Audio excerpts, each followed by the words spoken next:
दोस्तों, all India anganwadi news channel से जुड़ने के लिए आपको नीचे दी गई रेड कलर की सब्सक्राइब बटन पर क्लिक करना है। उसके बाद नोटिफिकेशन बेल बनकर के आएगी, उस पर आपको क्लिक करना है। फिर उसके बाद तीन ऑप्शन आपकी स्क्रीन पर आएंगे। सबसे ऊपर का ऑप्शन जो ऑल है उस पर आपको दबा ले। स्वागत है आप सब भाई बहनों का अपने all India anganwadi news channel में। आप लोगों को यदि वीडियो पसंद आए तो लाइक कर देना, और जो भी भाई बहन चैनल से जुड़े नहीं है वो सब्सक्राइब करके बेल को जरूर दबा लेना। आज मैं कई राज्यों से खबरें लेकर के आया हूं, एक एक करके सभी राज्यों की खबरों को देखिए, पूरा वीडियो देख करके जाना। यहां पर सबसे पहले आपको बता दें, झारखंड के बोकारो से एक खबर छपी है। यहां पर सियारदा वगैरह आंगनबाड़ी केंद्र से हजारों की संपत्ति चोरी हो गई है। आइए जानते हैं इस मामले को, झारखंड में क्या चल रहा है। बताया जा रहा है पिड्रा जोरा वगैरह पड़ता है थाना क्षेत्र, वहां के सियारदा वगैरह स्थित आंगनबाड़ी केंद्र में रविवार रात जो है हजारों रुपया मूल्य की संपत्ति चोरी हो गई है। चोर यहां से दो जो है बैटरी, एक इन्वर्टर और एक जो है एलसीडी टीवी वगैरह झारखंड से बताया जा रहा है ले गया है। आंगनबाड़ी सेविका रूपा देवी ने चोरी की सूचना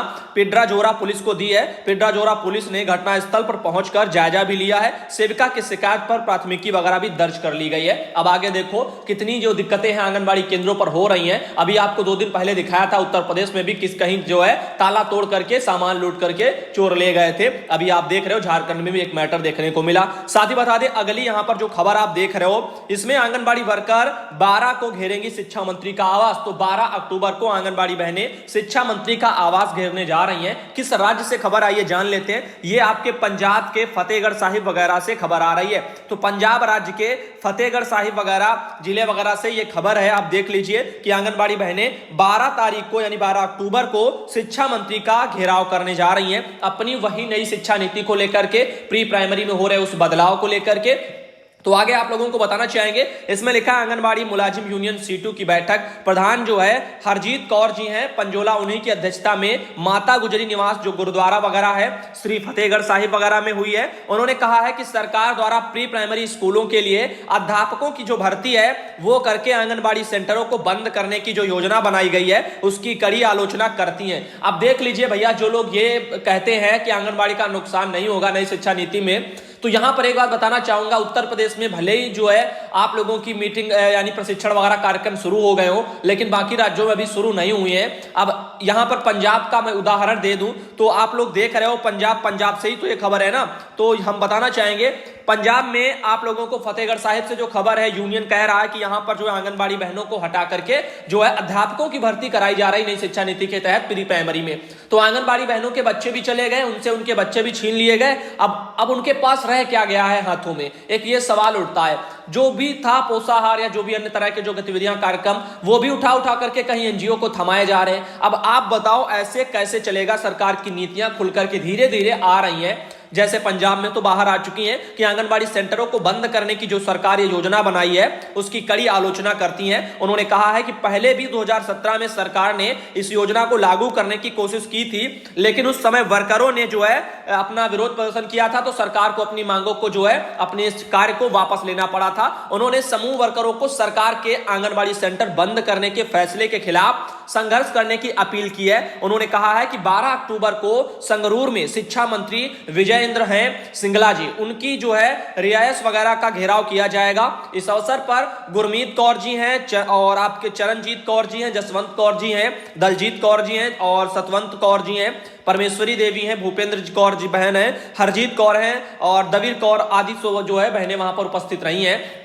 तो हम बताना चाहेंगे आप सबको कि पंजाब में क्या हो रहा है। आप लोगों को यह भी पता चलना चाहिए सभी राज्यों के भाई बहन की प्री प्राइमरी को लेकर के जिस तरह से आप देख रहे हो कि उम्मीद लगाए बैठे हैं बहनें कि हम नर्सरी टीचर भी हो जाएंगे और शायद मानदेय बढ़ जाए। लेकिन देखो इस बारे में सरकार ने ना तो मुंह खोला, और मुंह इसीलिए नहीं खोला क्योंकि सरकार की नीतियां ठीक नहीं है। वो आपको सिर्फ लुभावना अवसर दे रहे हैं, लॉलीपॉप, और जब ये सब लागू हो जाएगा तो ऐसा ना हो आंगनबाड़ी को हटा करके किसी और को लागू कर रहे हैं, जैसे वहां पर अध्यापकों को भर्ती कर रहे हैं पंजाब में, तो हमारी बहनों का क्या काम रह जाएगा।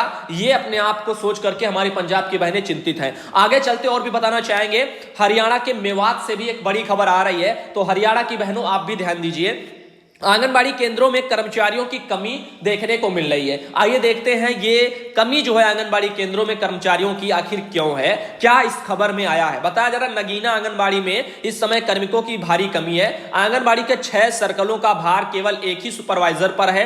यह सिलसिला 5 साल से चल रहा है। इसके चलते खंड के सभी आंगनबाड़ी केंद्रों का नियमित निरीक्षण तथा सरकार की योजनाओं को ढंग से लागू करना संभव नहीं हो पा रहा है। अधिकारियों के औचक निरीक्षण के दौरान केंद्रों पर ताले लटके मिलते हैं।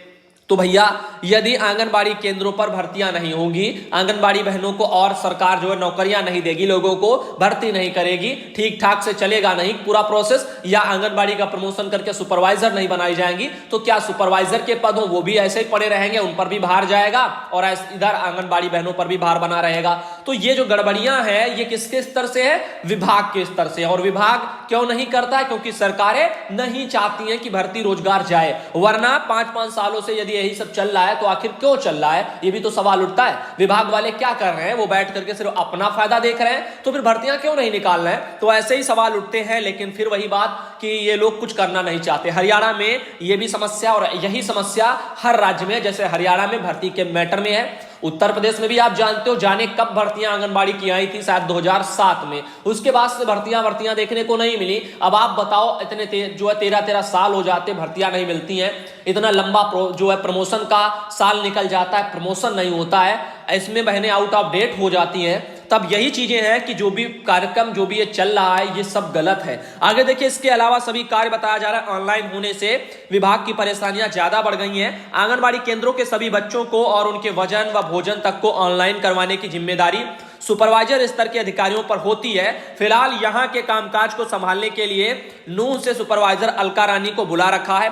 इसके अलावा नगीना की सीडीपीओ पर पुनाना 2 तावड़ू का खंड भी जो है वहां पर सौंप दिया गया। हरियाणा से खबर है, वहीं के इलाके हैं, तो यही हर जगह हो रहा है। क्या हरियाणा, क्या पंजाब, क्या उत्तर प्रदेश, क्या बिहार, क्या मध्य प्रदेश, क्या राजस्थान, क्या असम, यानी हर जगह जहां कहीं से आप उठा के देखना, काम आते हैं अधिकारियों पर, करवाए जाते हैं आंगनबाड़ी पर। रीजन क्या है? सुपरवाइजरों की कमी।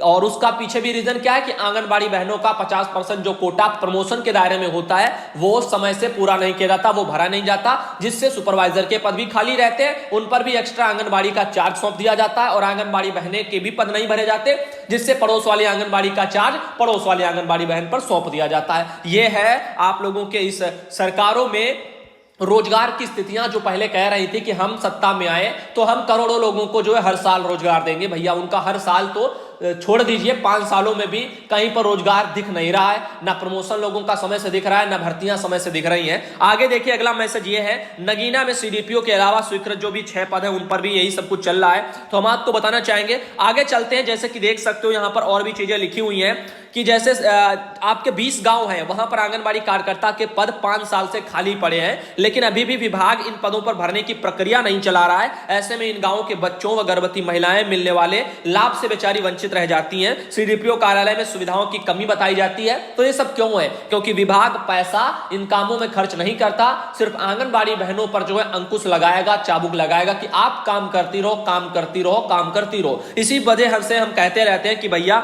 जो भी है आप लोग सोच समझ करके आगे कुछ करिए। देखिए यहाँ लिखा, यहाँ पर जो है पीने के पानी तक की सुविधा हरियाणा में नहीं है। इसके अलावा भवन भी जो है विभाग ने किराए पर ले रखा है। यहाँ पर आने वाले वर्करों के बैठने के लिए स्थान भी नहीं है। यहाँ 2 कमरे हैं, वो भी जरूरी कामकाज के लिए हैं। अनजान व्यक्ति सीडीपीओ कार्यालय को देखकर पहचान भी नहीं सकता। यहाँ ना तो बाहर कुछ लिखा हुआ है और ना ही विभाग का कोई बोर्ड लगा हुआ है। इन समस्याओं के संबंध में विभाग व उच्चाधिकारियों को अवगत भी कराया जा चुका है। उम्मीद है समय आने पर जो है विभाग वगैरह इन चीजों को देखेगा, लेकिन वो देखेगा नहीं। रीजन, बहुत सी ऐसी आवाजें बहनों ने हमारी हरियाणा में उठाए होंगे। तो आज आप लोगों ने हरियाणा की स्थिति भी जानी है कि हरियाणा में आखिर आंगनबाड़ी बहनों की और वहां की स्थितियां क्या हैं। अब बात करते हैं, आपको एक बहन ने मुझे मैसेज किया है, भैया जी हर खबर सच रहती है। कल आपने जो न्यूज में बताया और आज आ गया है जिले के आदेश वगैरह कि पताली जलाने वालों की निगरानी करो। हमने आप लोगों को एक लेटर दिया था उत्तर प्रदेश में एक जनपद से, वहां पर बताया था कि जो भी किसान भाई अपना जो धान का जो पराली वगैरह होता है वो जो है, और साथ ही गन्ने का जो पताली वगैरह होता है यानी पत्ते वगैरह, वो ये सब वगैरह नहीं जलाएंगे। इसके लिए जो उनको रोकना है टीम बनाई गई है। ऐसा उत्तर प्रदेश में विभाग के अधिकारी कहीं कहीं जनपदों में करवा रहे हैं। और आगरा में तो आपने देखा था, वहां तो ये भी करवा रहे थे कि जो शराबी हैं उनको शपथ दिलाओ। भाई ऐसे ऐसे काम सौंपे जा रहे हैं। तो इससे यह पता चलता है कि सरकार आंगनबाड़ी केंद्रों को लेकर के अपनी क्या नीतियां बना करके रखे हुई है। वरना आप जानते हो यहां पर आखिर क्यों पंजाब में आंगनबाड़ी बहनों के बच्चों का हक आंगनबाड़ी बहनों को नहीं दिया जा रहा, क्यों वहां पर जो है अध्यापकों को लगाया जा रहा है, तो फिर आंगनबाड़ी कहां जाएंगी, उनसे फिर कैसे काम सरकार लेगी? इसी तरीके के लेगी जो हमारे विभाग के नहीं है, जो किसी काम के नहीं है, उन्हीं कामों में लगाया जाएगा और अंत में 2 4 5 साल जब ऐसे चलाएंगे फिर कहेंगे कि ये किसी काम का तो है नहीं, इसमें कोई काम ही नहीं रहा है, तो वो भी ठेके पर होने लग जाएंगे, तब हम लोगों की स्थितियां खराब हो जाएंगी। अब देखो ये मैसेज आया था बहन के ग्रुप में, कहीं भी जो है यदि पताली जला रही हो तो जो है तत्काल आंगनबाड़ी एसडीएम या तहसीलदार को जो है सूचना दें, ऐसा सब कुछ करके सीडीपीओ वगैरह ने ये आदेश दिया। कह रहे हैं कि डीएम सर ने जो है आदेश दिया है। तो हम आपको बताना चाहेंगे ऐसे जो है हो सकता है उत्तर प्रदेश के और भी जनपद हो, वहां पर भी आपको यही देखने को मिल जाए। अब उत्तर प्रदेश की बहनों आप लोग एक और ये खबर देखिए आपके काम की है, उसके बाद हम आगे बढ़ते हैं, भी बहुत कुछ खास है।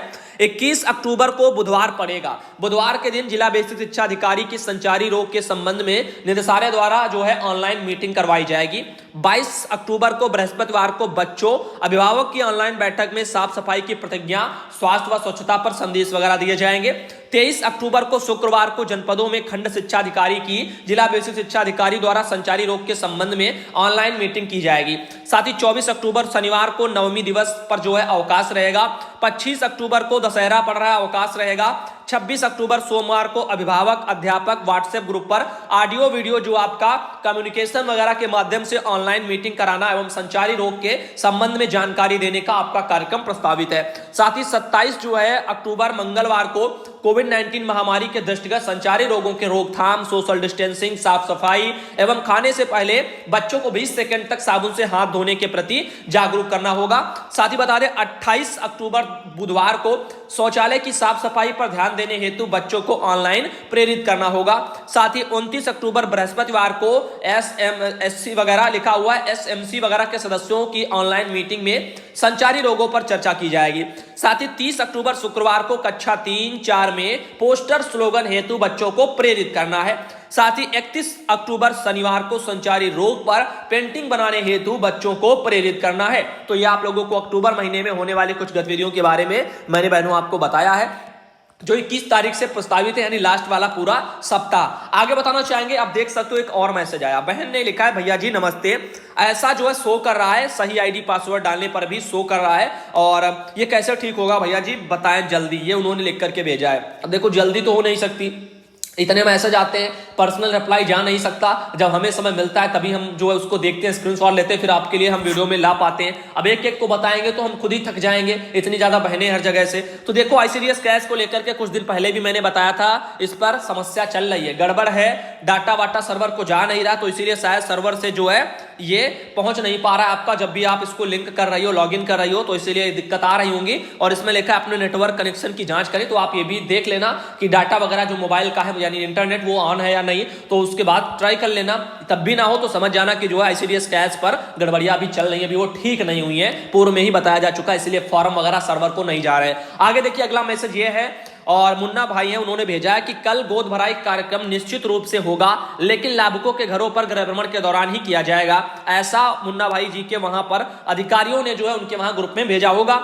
उन्होंने इस मुद्दे पर कहा है कि कल बिहार में होम विजिट के समय गोद भराई करना है, लेकिन जो है गोद भराई का पैसा नहीं मिलेगा। आप ही बताएं कि आंगनबाड़ी अपने पैसे से कब तक सरकारी जो है काम करेंगे। मुन्ना सिंह बिहार से। तो भाई देखिए, हम भी जानते हैं, आप भी जानते हो, और हर कोई जानता है जो भी वीडियो देख रहा है, कि देखो काम किस पर पड़ रहा है, बहनों पर पड़ रहा है। बहनें ही कर रही हैं इन कामों को। यदि पैसा नहीं आ रहा समय से, तो बहनें अपने ब्लॉकों पर क्यों इकट्ठा नहीं होती, क्यों अपने शोषण के खिलाफ अपने लिए नहीं लड़ती? यदि नहीं लड़ेंगी सब बहनें इकट्ठा होकर के, तो कैसे शोषण का खात्मा आप कर पाओगे? तो वही चीजें हैं, किसको जो है फिक्र है आपकी? क्या सुपरवाइजर को रहेगी? उनकी सैलरी तो उनको मिल रही है, क्या उनकी जेब से जा रहा नहीं जा रहा है? क्या सीडीपीओ की जेब से जा रहा नहीं जा रहा है? तो जो भी है, जो सिस्टम है, आपको समझना होगा, तकलीफें आपकी हैं, आपको अपने ब्लॉकों पर सबको मिलकर के इकट्ठा होना पड़ेगा। और इन्हीं जो कार्यक्रमों का पैसा जाता है या रिचार्ज का पैसा जाता है, नहीं भुगतान हो रहा, तो आप आवाज उठाओ, आप उसके लिए लड़ो। देखो कोई आप भरोसे किसके बैठते, ज्यादातर लोग यूनियन के। यूनियन भी आपको देखते हो, जब जब चुनाव आते हैं तब तक जो है मैदान में निकलते हैं, वरना छोटी छोटी समस्याओं को लेकर के कौन यूनियन आगे आया है? 1500 आपने देखा, मैं उत्तर प्रदेश में ही बता दूं, इतने यूनियन है, सबसे ज्यादा मुझे लगता है यही है उत्तर प्रदेश में। यहां पर भी कौन लड़ा उसके बाद? 1500 बढ़ने के बाद आज तक मिला नहीं। इसके लिए भी क्या कोई लड़ा? बस लेटर भेज दिया जाता है कि पैसा नहीं आ रहा है, आखिर कब आएगा? क्या उन लेटरों का जवाब कभी आता है? सरकार देती है, कभी पढ़ती भी है? तो ये हम समझाना चाहते हैं कि जो आपकी जमीनी समस्याएं हैं उन पर बहनों आपको ही लड़ना पड़ेगा। आप यूनियन के चक्कर में पड़ो या ना पड़ो वो आप पर डिपेंड करता है, आपको कितना भरोसा है, आप किसके साथ हो, या आप जिसके यूनियन के साथ हो वो आपके साथ खड़ा है या नहीं। इन समस्याओं में खड़ा है तो किस तरीके से खड़ा है, केवल मीटिंग करा ले गए और हो सके कि 100-200 पैसे भी जमा कर लिए हो, क्या ये करते हैं तो वो गलत है। तो यहां पर समझाना चाहते हैं कि आप खुद जमा करो अपने ब्लॉकों पर बहनों को, सब लोग इकट्ठा हो। यूनियन जरूरी नहीं है, आपकी एकता जरूरी है। यूनियन मतलब होता है यूनिटी, जिसमें आप लोग यदि ब्लॉकों पर सब एक हो गई सैकड़ों की संख्या में और बैठ गई वहीं धरने पर, हमारी समस्या ये है और हम क्यों काम करें जब हमें पैसा नहीं मिल रहा है, हमारे साथ ये सब पैसा हमारी जेब से जा रहा है, तो खुद ही सुनेगा। तो ये सब चीजें हैं, लेकिन अकेली बहन कुछ करेगी तो बाकी जो है चुगली करेगी। इसी वजह से आंगनबाड़ी बहनों का ही नुकसान हो जाता है और ये समस्या ज्यों की त्यों बनी रहती है। तो इस मैटर पर आप सब जानते हो भली भांति, इसलिए कह रहा हूं लड़ना बहनों को है। जब तक उनमें हिम्मत जागरूकता नहीं आती आप शोषण नहीं मिटवा पाओगे, ये याद रखना, क्योंकि हम भी 2 साल से कोशिश कर चुके हैं और देख चुके हैं सब कुछ भी नहीं होने वाला। इसीलिए मैं कहता हूं हिम्मत है बहनों तो आगे बढ़ो, और नहीं हिम्मत है तो हिम्मत को बढ़ाओ। आगे देख लीजिए, मनोज कुमारी बहन है, उन्होंने मुझे मैसेज किया है, भैया आज महोली ब्लॉक में आंगनबाड़ी बहनों को सेवा समाप्ति के लेटर पकड़ा दिए गए हैं। सीडीपीओ और मुख्य सेविका बहुत रोई हैं लेटर देने के बाद में, कहा है बहुत बड़ी नाइंसाफी कर रही है सरकार। तो अच्छी बात है, आपके वहां के कम से कम अधिकारी जो है वो अच्छे हैं, आपके दुखों में वो शामिल हैं, उनको भी दुख है इस बात से कि ऐसे ही जो है आप लोगों को रिटायर कर दिया, नाइंसाफी जो है सरकार ने की है। लेकिन अब अच्छी बात है ये कि ऐसे अगर हर जगह अधिकारी हो तो आंगनबाड़ी बहनों की जो छोटी छोटी मांगे रहती है उनको यही अधिकारी लोग जो है आगे बढ़ाएं और उनका निराकरण करवा दे। अपने ऊपर के अधिकारियों से कहें, वो अपने ऊपर के अधिकारियों से कहें, ऐसे हो जाए तो बहनों की समस्या शायद सॉल्व हो जाए। इसमें ना सॉल्व हो तो कम से कम मदद तो मिलेगी कि हमारे विभाग के ऊपर के अधिकारी हमारा साथ दे रहे हैं। आगे देखिए सुधांशु भैया जी, जो अब सरकार कच्चे राशन का वितरण करने जा रही है वो बहुत ही अच्छा है, किंतु जिन लोगों की जिम्मेदारी रहेगी वो ईमानदारी वगैरह बरते तभी तो सारा काम सही होगा। लेकिन सरकार को चाहिए ब्लॉक में एक दुकान खुलवाए, वहीं से सारा सामान क्रय किया जाए, रेट और गुणवत्ता की ध्यान रखा जाए। इस सड़े गले पोषाहार से तो अच्छा ही रहेगा। फिलहाल जो भी है, अब जो निर्णय है सो है। सरकार का मानना यह है, अखबारों में यह छप रहा है कि कंपनियों का एकाधिकार पोषाहार की व्यवस्था से खत्म हो गया। मतलब इतने सालों से जो कंपनियां पोषाहार बना रही थी उन कंपनियों का एकाधिकार था पोषाहार पर। तो हम बताना चाहेंगे, यदि सरकार यह कह रही है कि कंपनियों का एकाधिकार समाप्त करने के लिए हमने ये सब व्यवस्था की है, तो भैया आंगनबाड़ी से आपने ले लिया पोषाहार की जिम्मेदारी, ये किस उद्देश्य के साथ लिया? इसमें तो एकाधिकार कंपनी का नहीं दिख रहा है। आपने कंपनी का लिया ठीक है, आपने एनजीओ को दिया वो एक अलग, अब ये तो बात अलग है ना। आपने मान लीजिए एकाधिकार ले लिया, उसके बाद चाहते तो लेकिन आंगनबाड़ी को सौंपा नहीं जा सकता। रीजन ये कि वो सब कुछ ये रख रखाव करें, सब करें, तो बच्चों को पढ़ाएं या कुछ भी करें, वो कैसे होगा? उत्तर प्रदेश में आप जानते हो प्री प्राइमरी में बहनें लगाई जाएंगी। अभी तक फिलहाल के लिए जो भी लेटर जारी हुए हैं उनके अनुसार आंगनबाड़ी बहनें ही जो है प्रथम हकदार है। तो आगे यदि अच्छी सोच को लेकर के सरकार बढ़ रही होगी तो कुछ अच्छा होगा। तो पोषाहार यदि एनजीओ लाता है तो अच्छी बात है, लेकिन वो मानक के अनुसार नहीं लाते तो आपका लाभार्थी आप मिलकर के चाहो तो विरोध कर सकते हो उस चीज का, और उसमें आपका झंझट नहीं रहेगा। वो जाने, क्योंकि लाना उनको है, करेंगे गलत करेंगे तो वो फंसेंगे। आगे देखिए, फिलहाल की देखो, पंजीरी कंपनियों का एकाधिकार खत्म है, टेंडर रद्द है। तो सरकार विभाग जो भी मान है वो कह रहे हैं कि कंपनियों का हमने एकाधिकार समाप्त किया और इसीलिए ये सब कुछ व्यवस्था में बदलाव है। लेकिन हम ये भी जानते हैं कंपनियों से एकाधिकार तो खत्म हुआ ही है, चलो अच्छी बात है, लेकिन अब जो आंगनबाड़ी से भी ले लिया गया, ये आखिर क्यों लिया गया? इसके पीछे भी अगर बहुत से लॉजिक हैं, कुछ लोग अपना कुछ सोचते हैं, कुछ सोचते हैं। एक इसमें ये भी तर्क है, चाहो तो आप सोचो कि यदि प्री प्राइमरी में बहनें लगेंगी तो फिर ये ऊपरी जो काम हो जाएंगे, यहां से राशन लाओ, ये करो वो करो, ये सब क्या बहनें संभाल पाएंगी? हमारी नहीं कर पाएंगी, इसीलिए ये सब नहीं हो सकता। और फिलहाल के लिए सरकार क्यों फिर कंपनियों से हटाए है? यदि कंपनियों में ही जो भी टेंडर जिनको दिए जाते हैं उनके ऊपर भी तो जांच करा सकती थी, उनमें भी तो गुणवत्ता सुधार सकती थी, या जहां से भी गलत होता था कमियों को माध्यम से तो उनको हटा करके किसी अच्छे को टेंडर देती। तो उसमें सरकार ने क्यों वो नहीं दिखाया? इसमें टेंडरों में घपलेबाजी बहुत हुई है, करोड़ों में खेल चलते थे भैया पोषाहार के, लेकिन अब वो तो खत्म हो गए। अब एनजीओ के साथ में साथ भाई चले, क्योंकि जो काम है वो तो होना ही है। तो आगे फिलहाल के लिए चलते हैं। सुनीता देवी बहन है, उन्होंने मुझे यह जानकारी भेजी थी। तो पोषाहार पर ज्यादा बात करना बेकार है, क्योंकि करना जो सरकार को वही वो कर रही है, हमारे और आपके करने से अब कुछ नहीं होने वाला। समय रहते जब कुछ किया जाता है तब लोग जो इसको सोचते नहीं है। 18 जनपदों में मैंने कम से कम 10 महीना पहले आपको बताया था, याद भी होगा। तो तभी कहा था कि पंजीरी वाला सिस्टम होने जा रहा है, 1.5 महीना हो गया तब ये भी सब हो चुका। अब जो है इन सब चीजों में कुछ कोई कर भी नहीं सकता, और वैसे भी क्यों करे, क्योंकि आंगनबाड़ी बहनों आप सब जानती हो पोषाहार बहुत सी बहनें खुद हमारी समझती हैं कि झंझट हटा हमारे ऊपर से वही ठीक है, और इसको घर में लाओ केंद्र पर रखो, चोरी हो जाए तब भी दिक्कत, कीड़े पड़ जाए तब भी दिक्कत, और कुछ हो जाए तब भी दिक्कत, बांटने जाओ घर घर वो भी दिक्कत। तो और ऊपर से हमारे ऊपर THR का बोझ सरकार यदि डाल देती तो हम फिर राशन खरीदने जाते हैं अन्य राज्यों की बहनों की तरह, वो भी बेचारी परेशान है, राशन खरीदे फिर उसको ले जाकर के बांटे, कभी कम कभी ज्यादा, उसकी सब कुछ तैयार करे सब बनाए। अब यहां पर क्या है, NGO लाएगा, जैसा लाया जितनों को बांटे उतने की रिपोर्ट बनाओ, फर्जी देना ही मत, और ज्यादा तिड़िम जाम करे तो अपने बच्चों को ले जाकर के केंद्र पर खड़ा कर देना, जितने भी लाभार्थी उनको बुलवा देना और कहना इसी तारीख को आए, अपना आकर के ले जाएं। भ्रष्टाचारी का थोड़ा जो बोलबाला है वो शायद कम भी दिख जाए यदि लाभार्थी और आंगनबाड़ी बहनें भी जाग जाएं, लेकिन वही चीजें हैं जो होगा वो आगे ही पता चल पाएगा, कौन कितने पानी में और क्या आगे होने वाला है, NGO भी कैसे हैं और NGO के साथ में कौन कौन मिलकर के चलेगा आगे। हमारा विभाग वाले ही तो नहीं अधिकारी मिल जाएंगे और जो है आंगनबाड़ी बहनों पर प्रेशर डाल देंगे कि आप लोग चुपचाप बैठे ना, जैसे रिपोर्ट बनती है वैसे बनाते रहो। तो यदि फर्जीवाड़ा ही करना है तो फिर फर्जीवाड़ा होता ही रहेगा, कोई मिटा नहीं पाएगा, क्योंकि भ्रष्टाचारी आप जानते हो बहुत ज्यादा बाल विकास विभाग में है। तो फिलहाल जो भी होगा समय का इंतजार करो, समय को आने दो और पता चल जाएगा। धन्यवाद।